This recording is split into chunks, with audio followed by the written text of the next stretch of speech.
교육과 빠른 부동산 핫 뉴스. 부동산을 사랑하는 시청자 여러분 안녕하십니까? 부동산 핫뉴스 시간입니다. 4월 둘째 주의 첫 번째 소식부터 만나보시죠.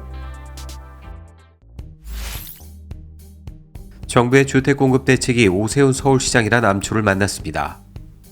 오 시장의 협조 없이는 2025년까지 서울 32만 3천 가구 공급 계획을 원활하게 달성하기가 어렵기 때문입니다. 홍남기 경제부총리 겸 기획재정부 장관은 서울시장 보궐선거 다음 날인 8일 이사 대책을 포함한 주택 공급을 일정대로 추진해 나갈 것이라며 서울시의 협조를 요청했습니다. 정부 역시 민간 개발을 앞세운 오 시장과의 불협화음이 불가피할 것으로 내다본다는 얘기입니다. 당장 공공재건축 사업부터 비상등이 켜졌습니다. 오 시장이 한강변 35층 룰 폐지를 내세우며 공공개발의 이점이 어느 정도 사라졌습니다. 공공재개발 후보지 주민들도 고민에 빠졌습니다.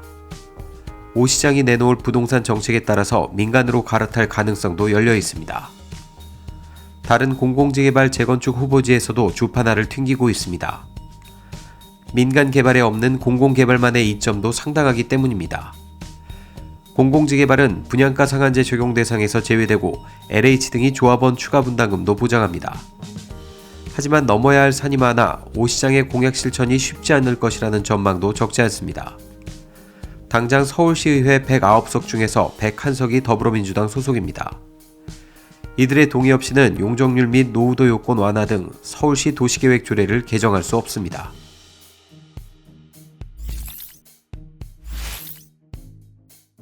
오세훈 서울시장의 당선으로 서울 시내 주요 재건축 추진 단지들의 기대감이 부풀고 있습니다.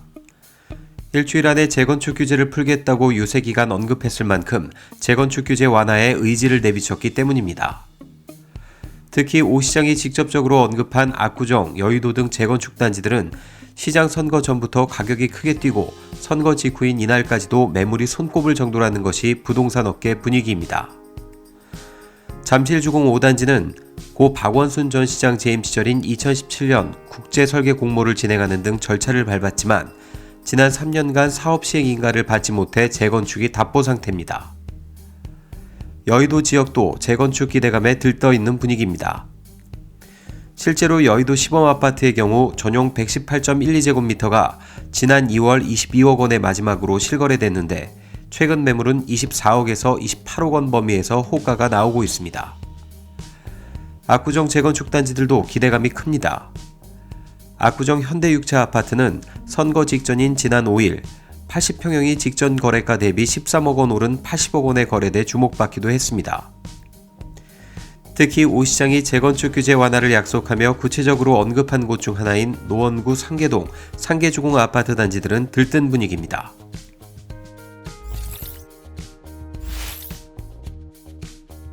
이달 들어 서울 아파트 매수세가 기준점 100m로 떨어지며 진정세가 뚜렷해지는 흐름을 보이고 있습니다.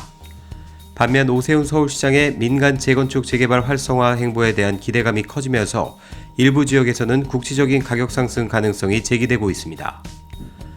한국부동산원에 따르면 지난주 서울의 아파트 매매 수급 지수는 96.1로 그 전주보다 4.9포인트 내려가며 기준선 100을 밑돌았습니다.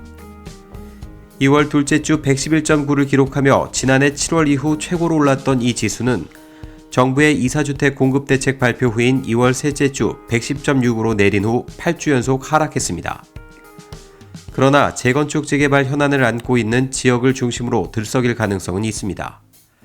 재건축 이슈가 큰 강남 3구의 상승률은 전체 부동산 시장과 달리 상승세로 전환했습니다. 한국부동산원의 주간주택가격 동향에 따르면 서울 강남 3구 아파트 값은 재건축 단지 상승세에 힘입어 송파구가 전주 대비 0.10% 올랐고 강남구와 서초구가 각각 0.08% 상승했습니다. 한국토지주택공사 LH 개혁안 발표가 차일피일 미뤄지고 있습니다.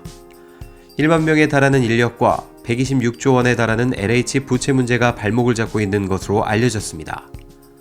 정부가 밝힌 LH 개편안의 원칙은 크게 세 가지입니다.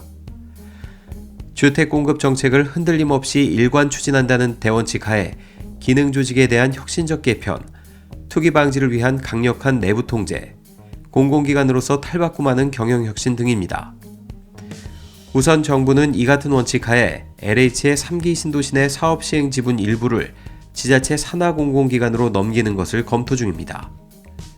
문제는 LH의 기능을 축소 조정할 경우 인력과 부채를 어떻게 해결하느냐입니다. 또 LH에 남겨진 부채도 문제입니다. LH의 부채만 남긴 채 사업만 이관할 경우 LH를 부실 공기업으로 만들 수 있다는 우려입니다. 정부는 당초 늦어도 4월 초쯤 LH 개혁안을 발표할 계획이었습니다. 하지만 지난달 말 더불어민주당과 정부, 청와대 관계자가 모여 가진 비공개 실무협의에서 이 같은 문제 제기가 이뤄지면서 조금 더 숙의 시간을 갖기로 했습니다. 이 때문에 LH 개혁안 발표는 4월 말까지 미뤄질 수 있다는 관측도 제기됩니다.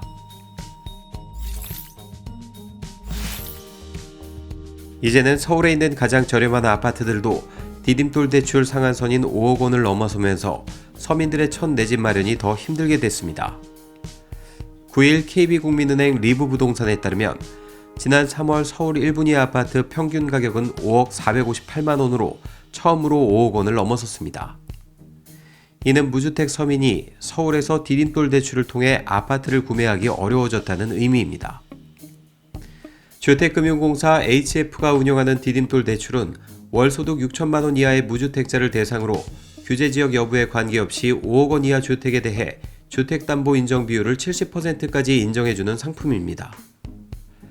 금리도 연 1.85에서 2.40%로 시중은행보다 저렴해 무주택 서민의 내 집 마련 창구 역할을 해왔습니다. 마찬가지로 LTV가 최대 70%까지 적용되는 보금자리론이 가능한 서울 아파트도 급격히 줄어드는 추세입니다. 소득 기준이 비교적 느슨하고 기존 주택 처분 조건으로 1주택자도 이용이 가능한 보금자리론의 대상 주택 가격 한도는 6억 원입니다. 리브부동산에 따르면 서울 2분위 아파트 평균 가격은 지난해 2월 6억 1,299만 원으로 처음 6억 원을 넘어섰고 지난 3월에는 7억 8,954만 원까지 올랐습니다. 통계적으로 보면 서울에서 보금자리론이 가능한 아파트는 30% 정도에 불과할 것으로 보입니다. 복잡한 부동산 핫뉴스와 함께라면 어렵지 않습니다. 저희는 다음 시간에 또 다른 핫뉴스로 찾아뵙겠습니다. 여러분의 구독과 좋아요는 우리를 핫하게 합니다.